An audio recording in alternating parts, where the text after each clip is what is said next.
Hello सत श्री अकाल, स्वागत है थोड़ा सब एक बार फिर सिक्ख्या है पंजाब ते। ਅੱਜ ਅਸੀਂ ਸਿੱਖਿਆ ਹੈ ਪੰਜਾਬ ਤੇ ਤੁਹਾਨੂੰ ਪਤਾ ਕਿ ਸਟ੍ਰੇਟ ਲਾਈਨ ਪੜ੍ਹ ਰਹੇ ਹਾਂ ਤੇ ਸਟ੍ਰੇਟ ਲਾਈਨ ਦਾ ਲੈਕਚਰ 8ਵਾਂ ਹੈ। ਅੱਜ ਵਾਰੀ ਹੈ ਸਾਡੀ परपेंडिकुलर डिस्टेंस दी कि जेकर मैंने एक पॉइंट दिता है, एक लाइन दिता है तो उन्होंने परपेंडिकुलर डिस्टेंस किमें कर सकते एक ट्रिक दसांगे। दूजी गल पढ़ांगे कि फुट ऑफ परपेंडिकुलर किमें कढांगे। Foot of perpendicular long cut method नूं डिस्कस करांगे बट शॉर्टकट तुहानूं ट्रिक दस्सिया जाएगा। फिर असीं गल करांगे कि अगर वही पॉइंट जो इत्थे है आ लाइन है तो इहदा इमेज दा ट्रिक क्या होएगा, किमें मैं फटाफट कढ सकदी है। आ जाओ एक एक करके गल करदे। सब तो पहला असीं गल करांगे बच्चों कि distance of a point from a line, एक पॉइंट तो डिस्टेंस किमें कढिया जा सकता एक लाइन का। मान लो तुहानूं एक इक्वेशन दी है, एक लाइन दी हुई है जो कि तुहाडे कोल है ax plus by plus c is equals to 0। इहदा डिस्टेंस कढना है, distance of a line from x1 y1, इस तो डिस्टेंस कढना है। तो बच्चे किमें कढोगे,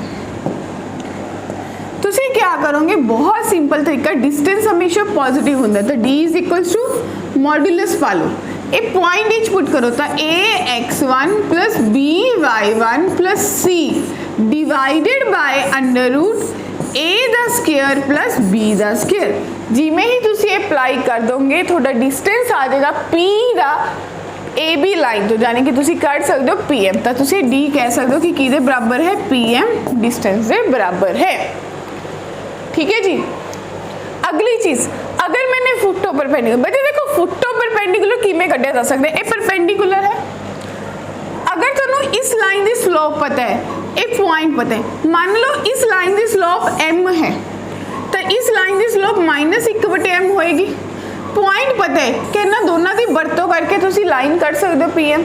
इक्वेशन आ गई, पी एम ते ए बी का इंटरसेक्शन पॉइंट कटोगे फुट ऑफ परपेंडिकुलर आ जाएगा। बट आप तुहानूं शॉर्टकट दस रहे हैं। शॉर्टकट क्या होंदा है, पहला पैरामीट्रिक दे जावांगे, यानी कि x माइनस x1 बटे a, y माइनस y1 बटे b बराबर है minus of a x1 plus b y1 plus c divided bye a square plus b square.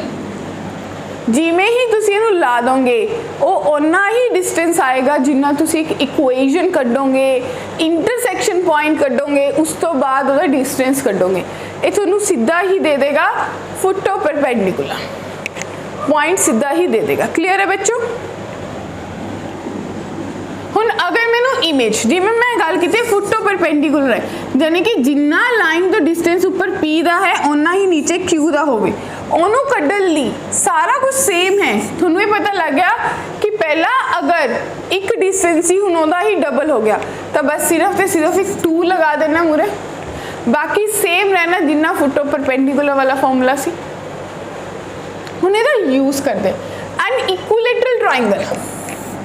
N equilateral triangle has base along the side, यानी कि एक equilateral triangle है जो कि 12x plus 5y plus 11 equals to 0 ते जिसका base खड़ा होया, जिसका बेस है 12x plus 5y plus 11 is equals to 0 line दे ऊपर। वन ऑफ द वर्टेक्स जिथों तुसी इक्विलैटरल ते कीता 1, -2 इहदे ऊपर इत्थों कोई परपेंडिकुलर ड्रॉ कीता। ठीक है बच्चों, जो तुसी इक्विलैटरल ट्रायंगल ते परपेंडिकुलर ड्रॉ किया तो क्या तुसी जो हुनी आप पढ़िया फुट ऑफ परपेंडिकुलर वाला कंसेप्ट, क्या उत्थों तुसी इहदा फुट ऑफ परपेंडिकुलर कट सकते हो? क्या मैनू कड्ढण दी लोड़ है? बिल्कुल भी नहीं लोड़। क्यों? क्योंकि इक्विलैटरल ट्रायंगल की गल कर रहे हैं तो मैं अगर इसका डिस्टेंस, अगर ए ट्रायंगल ABC ट्रायंगल है और AM है तो मैं कह सकती कि AM जो है परपेंडिकुलर डिस्टेंस, सीधा डिस्टेंस फॉर्मूला लगा दो 12 plus minus 2 into 5 plus 11 divided by under root 144 plus 25। तो जिदा तुसी इहनूं हल करोगे थोड़े कोल बनिया 12 minus 10 plus 11 divided bye 13 modulus, यानी कि 2 प्लस 11 13 बाय 13। तो बच्चे मेरे को डिस्टेंस आ गया 1, तो इसकी वैल्यू आ गई 1। हुण जो एल्टीट्यूड हुंदा है ट्रायंगल दा, इक्विलैटरल ट्रायंगल दा जो परपेंडिकुलर हुंदा है उसका फॉर्मूला हुंदा है √3/a, √3/2a। ये तुहानूं 1 के बराबर दिता होया है, ये √3/2 गुना a, तो a की वैल्यू आ गई 2/√3। हुण आपां नूं क्या एरिया, तो एरिया ऑफ इक्विलेटरल ट्राइंगल होंगे √3/4 a का स्क्वायर। इट मीनस √3/4 गुना 4/3, 4 ना 4 गया, थोड़े को बचा 1/3 √3 स्क्वायर यूनिट्स जो है वो थोड़े रिक्वायर्ड इक्विलेटरल ट्राइंगल का एरिया आ गया बच्चे। क्लियर है जी। अगला, find all the points on this line that line lie at a unit distance from the line। तो एक लाइन है x + 5 = 4, ਇਹਦੇ ਉੱਪਰ पॉइंट कढ़ने जो कि इस लाइन तो 4x + 3y - 10 = 0 तो यूनिट डिस्टेंस है, यानी कि ਇਹਦੇ ਉੱਪਰ कोई पॉइंट है जिन्ना का डिस्टेंस कितना है 1। इस लाइन के ऊपर कोई पॉइंट है जिन्ना का डिस्टेंस कितना है 1। तो बच्चे जेकर तुसी दिमाग चलाओ, तुसी मान लो कि पॉइंट एक अल्फा है, दूजा 4 - अल्फा के बराबर होएगा, तो डिस्टेंस फॉर्मूला लगा दो। तो एक बराबर है किदे बराबर आ जाएगा जी 4 alpha + 3 Guna 4 - alpha + 10 divided by 25 का रूट, यानी कि 5 = 4 अल्फा + 12 - 3 अल्फा - 10। ठीक है जी। तो 5 = अल्फा + 2, जिदे मॉडुलस ब्रेक होएगा तो 2 वैल्यूज देगा, या तो थोड़े को बनेंगे अल्फा + 2 बराबर है 5 दे, या फिर अल्फा + 2 बराबर है -5 दे। तो अल्फा की वैल्यू या तो 3 आ गई या अल्फा की वैल्यू -7 आ गई। अपन पूछे पॉइंट्स, तो डियर स्टूडेंट्स देयरफॉर जेडे थोड़े रिक्वायर्ड पॉइंट्स है केड़े हो जाएंगे, जो 3 होएगा 3,1 बन जाएगा, जो -7 होएगा उदो -7,11 बन जाएगा दूजा पॉइंट। क्लियर है जी। Next, in triangle PQR, P is a vertex, किसी ट्राइंगल PQR दे विच कोई P जो है वो वर्टेक्स है, यानी कि -4,6 एक P पॉइंट है। P is vertex on the base QR, on नहीं आएगा, P is a vertex the base QR, जो बेस QR है वो किस लाइन से लाई कर रहा है x - y + 2 बराबर है 0। PM is a altitude, PM जो है वो एल्टीट्यूड है, परपेंडिकुलर है, तब M दे कोऑर्डिनेट्स कढ़ने हैं। दिमाग चलिया बिल्कुल सही, असी कढ़ना है फुटो परपेंडिकुलर। तो थोने हुनी फुटो परपेंडिकुलर का फॉर्मूला पढ़ा, असी याद करो x - x1 divided by a, y - y1 divided by b = -(a)x1 + b(y1) + c divided bye a का स्क्वायर + b का स्क्वायर। तो इसी चीज़ ਨੂੰ यूज करते हुए थोड़े को x1 कितना है -4, तो x + 4 a कितना है 1, y -6 b कितना है -1, माइनस ऑफ इस पॉइंट पुट करो -4 - 6 + 2 डिवाइडेड बाय √2। ठीक है जी।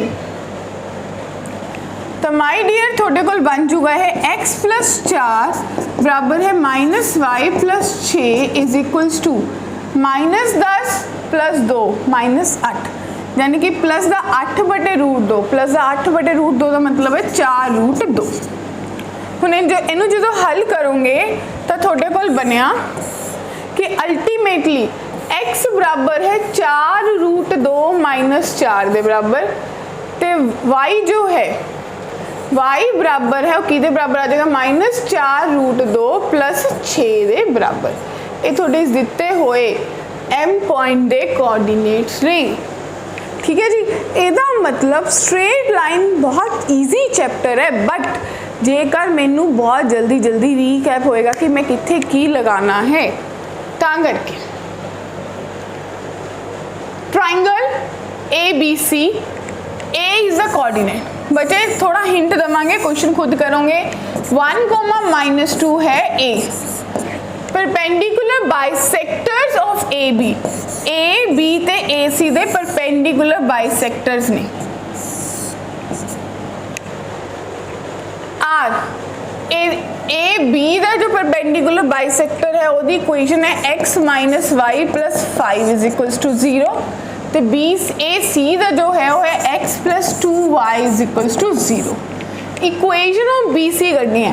तो डियर स्टूडेंट सोच के देखो ये जो परपेंडिकुलर बाइसेक्टर है ये लॉजिकली इन्हों दो इक्वल पार्ट से डिवाइड करेगा जाने कि जेकर इस पॉइंट तो इस लाइन के थ्रू तुसी इहदी इमेज कढ लो तो करना की है तुसी सीधा फॉर्मूला लगा के इमेज ऑफ बी कढ लेनी है उवें ही इमेज ऑफ सी कढ लेनी है।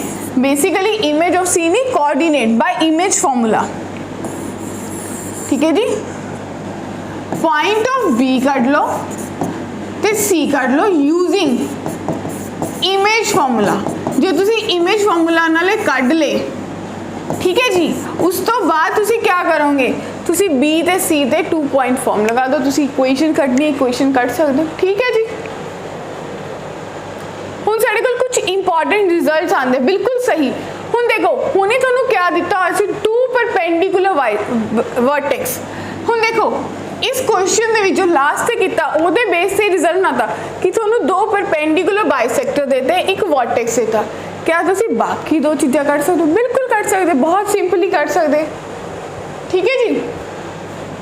देखो तुहानू एक वर्टेक्स गिवन है 2 परपेंडिकुलर बाइसेक्टर गिवन है तो यूजिंग इमेज तुहानू पता लग गया कि A B is the image है A B is the image है तो तुसी इमेज फॉर्मूला लगा के इमेज कर सकते हो। दूजी गल अगर तुहानू 2 बच्चे अगर तुहानू 2 एंगल बाइसेक्टर एक एंगल बाइसेक्टर ए देता एक एंगल बाइसेक्टर ए देता एक वर्टेक्स देता क्या तुसी बाकी 2 चीज़ें बहुत ईजीली बिल्कुल सही। नेक्स्ट 2 मीडियन दे देन तो मिड पॉइंट हो जाएगा, ठीक है जी। तो हुण इहदे बेस ते थोड़े कोल एक प्रश्न आ गया एक ट्रायंगल है कई ट्रायंगल है जी A B C A they coordinates है -2,5 and equation of 2 median equation of the 2 median 2 अलग मीडियन दिते होंगे का मीडियन है इसकी इक्वेशन है y is equals to x plus 3 तो बच्चे दूसरा मीडियन है इसकी इक्वेशन है 7y is equals to x plus 4, ठीक है जी। b ते c दे कोऑर्डिनेट्स कढने हैं इस क्वेश्चन दे विच। अगर तुहानू ये वर्टेक्स पता है ये मीडियन पता है तो तुसी क्या ऐसा लगा सकते हो क्या ऐसा सोच सकते हो कि थोड़े को जो तुहानू चाहिए है वो आंसर बन जाए। अगर ए पॉइंट दिता होया है एक इक्वेशन दी हुई है 2 एक मीडियन दी और आप पॉइंट कढने दोनों तो तुसी किमें कढोगे?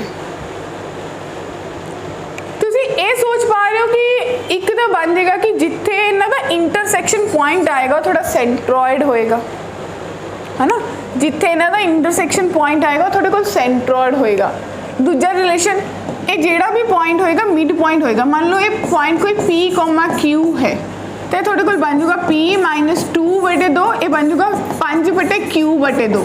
और में तुसी इधर मान लो कि अगर ये कोई L, M पॉइंट है तो बन जाऊगा L-2/2 और ये बन जाऊगा M प्लस 5/2। इन्होंने इस लाइन से सैटिस्फाई कर दो L ते M ची इक्वेशन बन जाएगी P ते Q च बन जाएगी और मैं सेंट्रोइड की वैल्यू कर लो तो सेंट्रोइड दोनों इक्वेशन ते लाई करेगा। तो एक तरीका सी इन्हों करन दा। हुण अगला गिवन 2 फिक्स्ड पॉइंट्स A ते B find the point C on the line such that the perimeter triangle is minimum, ठीक है जी। ये थोड़ा सेल्फ प्रैक्टिस प्रॉब्लम है जिसनों कि असी अगले लेक्चर जो असी अगले लेक्चर से मिलांगे लेक्चर नंबर 9 उस दे विच डिस्कस करांगे, ठीक है जी। सो डियर स्टूडेंट जिन्होंने हाले तक लाइक नहीं किया फटाफट कर दो। जिन्होंने एक कॉन्सेप्ट थोड़ी जी कन्फ्यूजन हुई है क्योंकि हो सकता उन्होंने पुरानी वीडियो देखी था प्लेलिस्ट पुरानी वीडियोस नू चेक करो कि तुसी किमें सॉल्व कर सकते हो किमें रिलेट कर सकते हो। फिर मिलांगे अगले लेक्चर च अगले कंसैप्ट दे नाल। अगले लेक्चर च पढ़ने वाले असी distance between 2 parallel lines 2 parallel lines distance किमें कड्ढी दे। तद तक लिए थैंक यू, बी सेफ।